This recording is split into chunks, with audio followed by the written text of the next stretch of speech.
It is one of the most talked about television appearances in recent memory. And finally, we have a taste of what was cooked up in the MasterChef kitchen when Meghan, the Duchess of Sussex, stopped by. The MasterChef kitchen has never been short on surprises, but this one takes the cake. Is everyone ready? Here we go. I loved it. I loved watching all the guys hug and connect and just be proud of each other because they've all worked really hard. The Duchess of Sussex is no stranger to cooking in front of cameras. Her TV series with Love Meghan is up for an Emmy. But setting a cooking challenge was a taste of something different. All right, so you have quite the bounty here.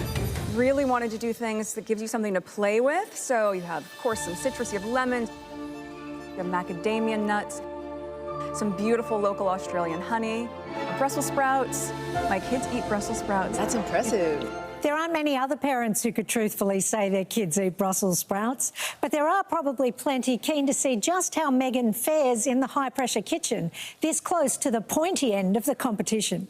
There is a lot of pressure in this kitchen. I don't like to cook that way. I like to cook in a really relaxed fashion. So all I could say to the competitors was to just remember to have fun, to keep a sense of humor about it, and to cook from the heart. During a tour of the pantry, she spotted a Meghan signature item.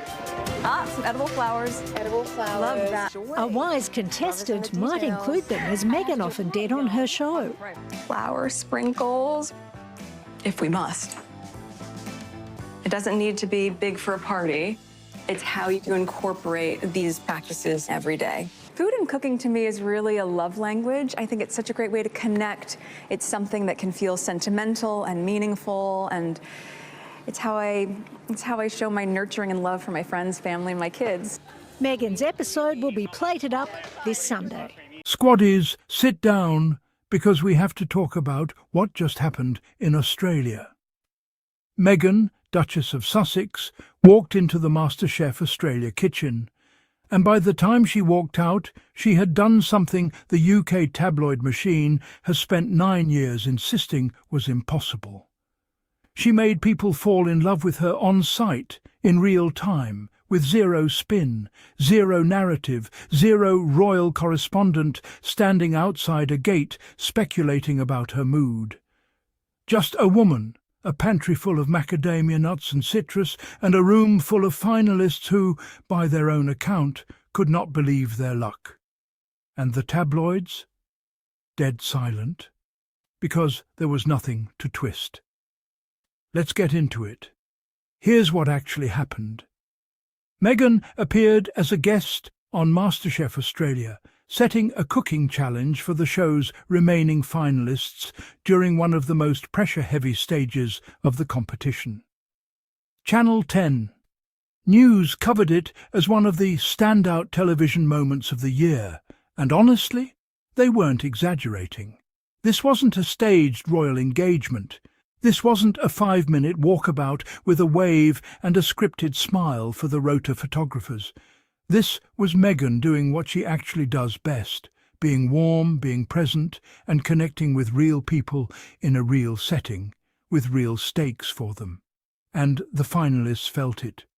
One of the show's top 4 contestants, Casper Kenworthy, said something that should be replayed on a loop for every single "she's difficult, she's cold, she's calculating" tabloid headline ever printed.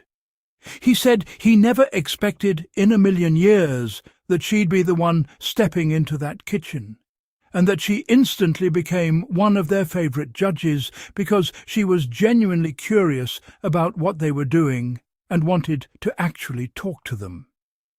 Sit with that for a second, squaddies. A contestant with no reason to perform for the cameras, no book deal riding on it, no tabloid check waiting for him if he says the right quote. Just describe Meghan as engaged, curious and warm. That's not a Palace press release. That's not an Archewell statement. That's a random Australian home cook telling the truth on camera because there was nothing else to say. Let's talk about what she actually brought to that kitchen, because the details matter here. Meghan didn't hand the contestants a boring, safe, forgettable set of ingredients. She built a challenge around citrus, macadamia nuts, local Australian honey, and Brussels sprouts. And she made a point of saying her own kids happily eat Brussels sprouts, which, if you're a parent watching at home, you know is basically a flex of Olympic proportions. Getting a kid to eat a Brussels sprout without a fight is harder than negotiating a security detail with the Home Office. Then there's the moment everyone is going to be talking about after this airs: the edible flowers. Anyone who's followed Meghan's cooking content, from her Netflix series to her Instagram, knows edible flowers are basically her calling card at this point. And true to form, she lit up the second she spotted them in the pantry, joking that a smart contestant would know to use them, just like she often did on her own show. That's not a coincidence, squaddies. That's someone who has built a consistent, authentic point of view around food and hospitality, and who brought that same identity into someone else's kitchen, on someone else's show, in a country that isn't even hers, and made it feel completely natural. Here's the part that really got me. Meghan was asked about the intensity of the MasterChef kitchen, and she was refreshingly honest. She said she doesn't personally like cooking under that kind of pressure. She prefers a relaxed, unhurried approach to food. And instead of trying to fake her way through some falsely intense chef energy, she told the competitors something much more human: to have fun, to keep their sense of humour, and to cook from the heart. Can we just acknowledge how radical that is, compared to the caricature the UK press has spent almost a decade constructing? The narrative we've all had shoved down our throats, courtesy of certain royal correspondents and a rotating cast of tabloid columnists, is that Meghan is rigid, demanding, impossible to please, obsessed with control. And here she is, on live television in another country, telling a room full of stressed-out competitors to relax, laugh, and cook with love instead of fear. She went further too. She talked about food as a love language, as one of the most direct ways she connects with the people in her life, something that carries real sentiment and meaning, and how she uses it to express care for her friends, her family, and her kids. That's the real Meghan, squaddies, not the flattened, weaponised version that's been sold to the British public through 9 years of hit pieces. The one who shows up in a stranger's kitchen on the other side of the world and radiates the exact same warmth she shows at home. Let's zoom out for a second, because this MasterChef appearance doesn't exist in a vacuum. It's part of a pattern. And it's a pattern the tabloid machine desperately does not want you to notice.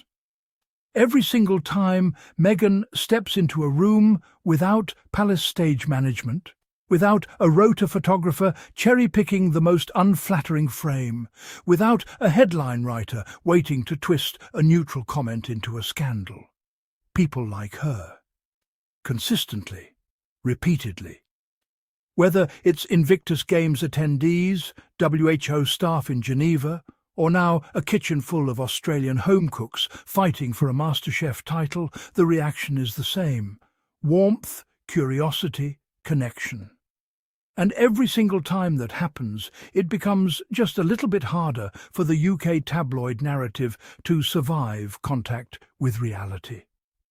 Because the entire business model of certain corners of the British press has depended on convincing the public that Meghan is somehow fundamentally different in private than she appears. Difficult behind closed doors, cold once the cameras stop rolling. Except the cameras didn't stop rolling here, did they? MasterChef Australia's whole appeal is watching real, unscripted human reactions. And what got broadcast to the entire country was a woman being generous with her time, curious about the contestants' lives, and specific and thoughtful about the ingredients she chose. If she were even half of what the tabloids claim, that would have shown up on screen. It didn't, because it isn't true. Squaddies, I want you to think about the timing here too. This appearance lands while Meghan's own television series continues to pick up award recognition, while public interest in her food and lifestyle content keeps climbing, and while the Sussexes as a whole continue building an independent identity completely outside the institution's control. That independence is exactly what the derangers can't stand. Because as long as Meghan's success is tied to something the firm or the rotor can spin, gatekeep or starve of access, they have leverage. The moment she's simply out there, on a beloved international show, being liked by millions of people who have zero investment in the UK's royal soap opera, that leverage disappears. This is a woman who left an institution that reportedly offered her silence, isolation and constant scrutiny in exchange for a title. And she has spent every year since building something the institution cannot touch, cannot control, and increasingly cannot compete with. A MasterChef Australia guest spot might look like a small fun television moment on the surface. But symbolically, it's one more example of Meghan simply living her life, doing what she loves, and having the public respond with warmth, without needing permission from anybody in London to do it. And Squaddies, you know, the online reaction has been exactly what you'd expect if you've been paying attention. Fans have been counting down the days with genuine excitement, sharing their anticipation for the episode, and reacting to early clips with the kind of enthusiasm you simply cannot manufacture. People are saying, in their own words, that watching her has made them like her even more, that she comes across as warm, genuine, and completely at ease. That's the real audience response, not a stage-managed poll, not a tabloid exclusive, just real people watching real footage, forming their own opinions, and landing overwhelmingly on Team Meghan. So here's where we land, Squaddies. Meghan walked into an Australian cooking competition, brought her authentic self, edible flowers, Brussels sprouts, flecks and all, and once again reminded millions of people exactly why the UK tabloid narrative has never been able to hold up under real scrutiny. The finalists loved her. The producers clearly loved her, considering how prominently this is being promoted. And based on the reaction already flooding in, the audience is going to love her too. The second this episode airs this Sunday. We'll be back the moment the full episode drops to break down every second of it. The flavours, the reactions, and yes, the inevitable meltdown from certain corners of the British press who somehow always find a way to be offended by a woman being kind to strangers on television. If this video gave you the receipts you needed today, hit that subscribe button, tap the bell so you don't miss our full episode breakdown this weekend, and drop a comment telling me what dish you think Meghan would have made with that pantry. I read every single one. Until next time, Squaddies, stay loud, stay informed, and keep bringing the receipts.